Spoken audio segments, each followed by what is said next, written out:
Eh bien, c'est les vacances, mais on essaie de passer une vacance active. On ne croise pas le bras.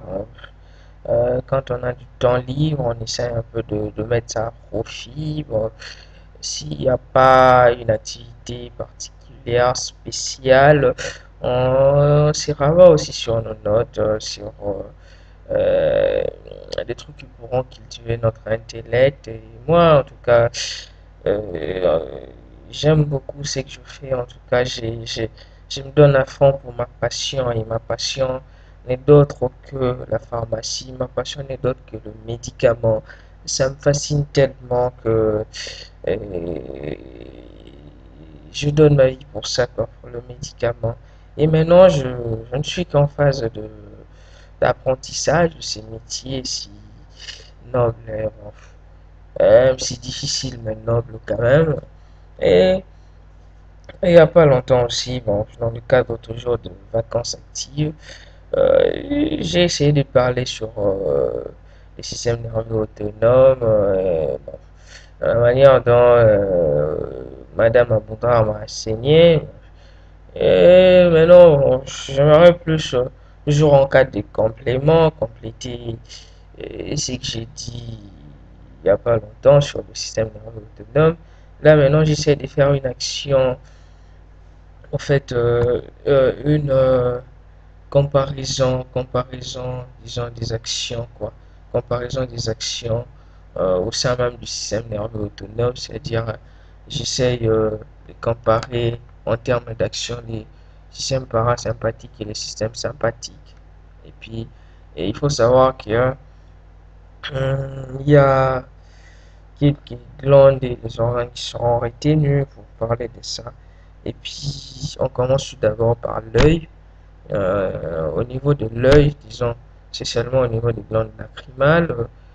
Il faut savoir que le parasympathique stimule les sécrétions, tandis que le sympathique n'a pas d'effet. Au niveau du cœur, le parasympathique, lui, ça bradycarde, disons, et puis le sympathique, ça entraîne plus une tachycardie.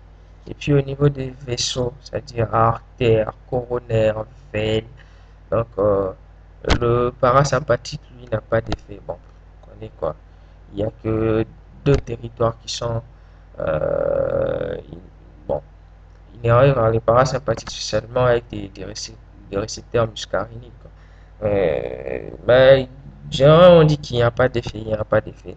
Et tandis que le sympathique, lui, s'entraîne une constriction des vaisseaux. Et puis au niveau des branches poumons, c'est-à-dire leurs muscles lisses, le parasympathique, lui, s'entraîne une constriction. Ben, le sympathique n'a pas d'effet.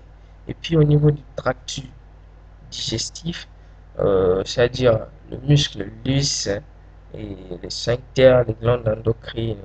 Donc, en termes de muscles lisses, le parasympathique, lui, il entraîne une constriction, tandis que le sympathique, s'entraîne une relaxation. Et puis au niveau des sphincters, le parasympathique entraîne une dilatation, et puis le sympathique entraîne une constriction. Au niveau des glandes endocrines, les glandes endocrines, on connaît tous les glandes endocrines, donc c'est l'endocrinologie. On reviendra sur ça plus tard. On va détailler en long et en large les glandes endocrines. Donc là-bas, le parasympathique stimule les sécrétions, mais le sympathique n'a pas d'effet.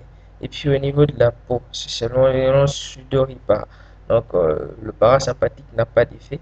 Et puis le sympathique, lui, il stimule les sécrétions. Et puis au niveau de la vessie, c'est-à-dire du sphincter, il y a relâchement pour le parasympathique et puis contraction pour le sympathique. Donc, et puis du côté aussi réflexes végétatifs locaux, on sait qu'il y a de nombreuses activités de régulation des fonctions organiques sont réalisées par des réflexes locaux au niveau spinal ou au niveau du tronc cérébral.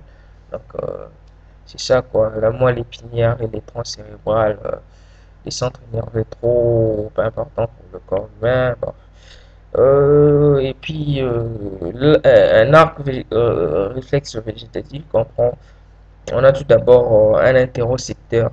Et par interocepteur, donc, ça se situe, disons, au sein de l'organe à réguler.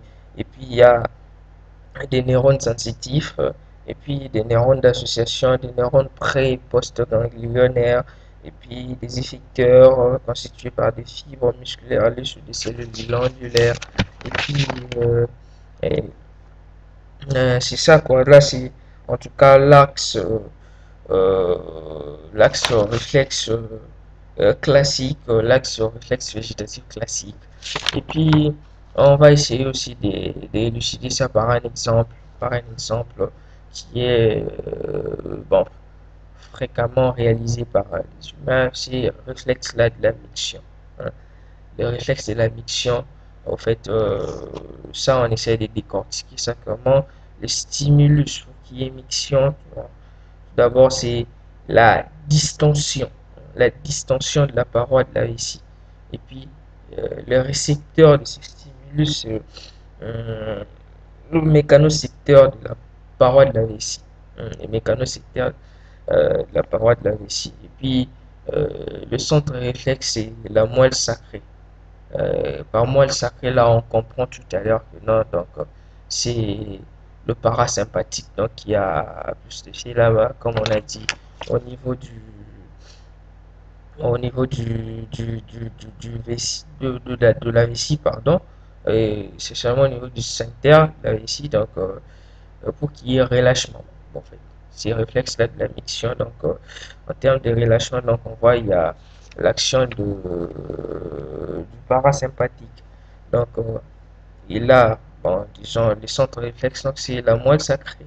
Et puis les voies, bon, la voie efférente, disons, c'est les fibres parasympathiques du nerf splanchnique pelvien. Hein. Nerf splanchnique pelvien, là, c'est encore euh, des notions de l'anatomie, on va essayer de décortiquer ça un peu plus là-bas, au niveau de l'anatomie. Et puis, la réponse maintenant, c'est quoi? Il y a contraction des muscles lisses, la paroi vésicale et émission d'urine. Donc, c'est ça quoi. Le réflexe végétatif spinal, disons, le réflexe de la miction. On a élucidé ça par le réflexe de la miction. Donc, pour rappel, donc, il y a les stimulus qui est la distension de la paroi de la vessie. Et puis les récepteurs, c'est le mécanorécepteur de la paroi de la vessie. Le centre réflexe, c'est la moelle sacrée. Le voie déférente, donc, il y a des fibres parasympathiques du nerf splanchnique pelvien. Et puis, la réponse, c'est quoi? C'est contraction tout d'abord des muscles lisses de la paroi vésicale et puis émission d'urine. C'est ça quoi. Donc pour un petit rappel, disons, une sorte d'action comparative du système sympathique et parasympathique, disons au niveau de l'œil, du cœur, des vaisseaux, des bronches, du tract digestif, de la peau, au niveau aussi des vessies. Hein. Donc c'est ça quoi.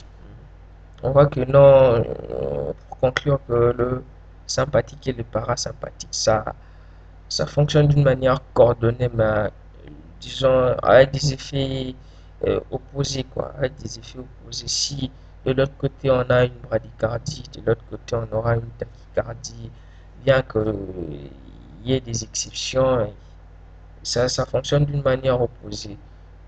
Ça fonctionne d'une manière opposée. Donc prochainement, on va essayer de parler de la formation réticulée du tronc cérébral. Là, on va essayer d'élucider un peu la neurochimie de la formation réticulaire. Euh, ouais, la neurochimie de la formation réticulaire. Donc, c'est ça quoi. Et il y a aussi, on va aussi essayer de parler des actions intégratrices de la formation réticulée. Et puis, Euh, sans oublier aussi, sans oublier aussi, bon, en fait, en bref, on va parler de la neurochimie de la formation réticulée. C'est ça qui sera euh, le plus important, notre thème phare de la fois prochaine, quoi. Donc, à l'heure.